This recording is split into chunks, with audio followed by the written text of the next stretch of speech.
Oh, that's another one of my favorite shots. When she just gets hit against the pillar, that's good. And then she jumps on his face and stuff. Yeah, that's cool. And then she ults him, and then she Twilight Shrouds him. Yeah, the Twilight Shroud was really fun to do. I thought it was really cool. And I thought it was a really cool idea in general, just to like make the Twilight Shroud like an actual shroud, as opposed to the invisibility circle that League of Legends portrays it as. This particular shot was inspired by Wing Chun, which, in case you guys don't know, is a martial arts style that focuses on close quarters combat. For what it's worth, I realized that Akali would not have any weapons, realistically speaking, if she continuously threw them away. So in the game, she'll throw commas at you, but then she'll just pick like another one out of her pocket. Like in real life, she's only holding 2 commas. Like you can't hold commas like indefinitely in your pocket. So just like so obviously, since I'm going for a more realistic approach here for the fighting, she threw her commas at you Yi. Okay. Sorry. Got interrupted there. So, continuing where we left off. So yeah, I mean, it's inspired by Wing Chun, which is a close quarters combat, martial art. If you guys haven't seen Ip Man or Ip Man 2, it's that martial art. So it's like flurry of attacks, right? The idea was that Akali is not going to have her weapons because she keeps throwing her commas away. So I was just going to have her punch. And I was worried, like, oh, like, she doesn't punch in the game, blah, blah. Well, my rebuttal to that is, screw you guys, she's the Fist of Shadow. So, quite frankly, she should very well know how to punch. Yeah. Anyway, moving on. She punches him so hard that the smoke blows away. Yay! Let's see, and then he picks up the thing, and then he stands up. God, I don't know why, but that particular shot was just so hard for me to animate. Like, her actually, like, moving her mask up and then, like, swishing her hair. I couldn't get it to look right because of some sort of relationship between the mask and the hand. It was just such a restriction for me. Obviously, I would be able to do a little bit better because, like, if I actually did this again nowadays, with my current understanding, I would most definitely add the mask to the rig itself so that I wouldn't have to do some stupid, like, constraints and stuff that I ended up doing here. So yeah. She smiles, how cute, and then she catches her little thing, which is pretty cool. And then this is from the perspective of a Nocturne soldier. So this is kind of the transition where I switched from the original idea of the video. I'll just say this honestly. The original idea of the video revolved mostly around Akali and Yi just fighting. But I realized there needed to be like a third thing where like they kind of unite together to make the video kind of impactful. Because just fighting is no fun, right? Like, well, I mean, I say that, but I literally make videos about just fighting. So anyway, so yeah, so Nocturne soldier comes around and this guy goes like, "Bleh!" He looks around, and yes, he is getting killed. He gets cut. His throat gets cut, and the gold coins fall out. Now, all the stabs are extremely like generic, and there's no blood because minions don't bleed, right? But oh, this particular shot, I want to thank my Twitch viewers because obviously they were here for it, and it was a fun shot to do.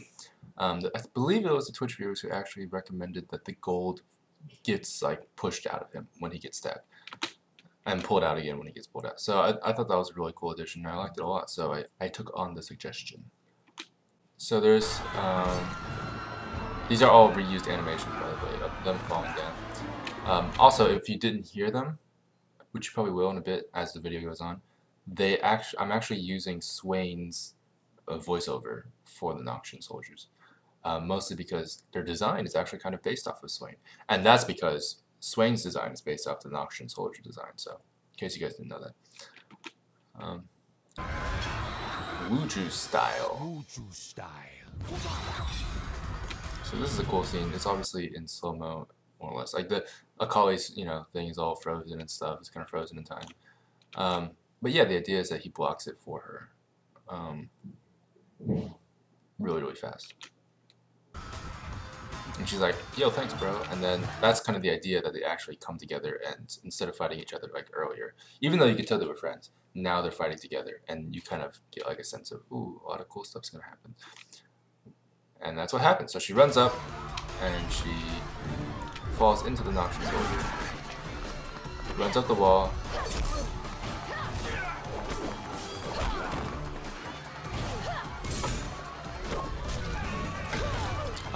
And yeah, so here Yi comes over here. This jumps over, and then here I kind of borrowed the idea of Link's Final Smash from Super Smash Bros.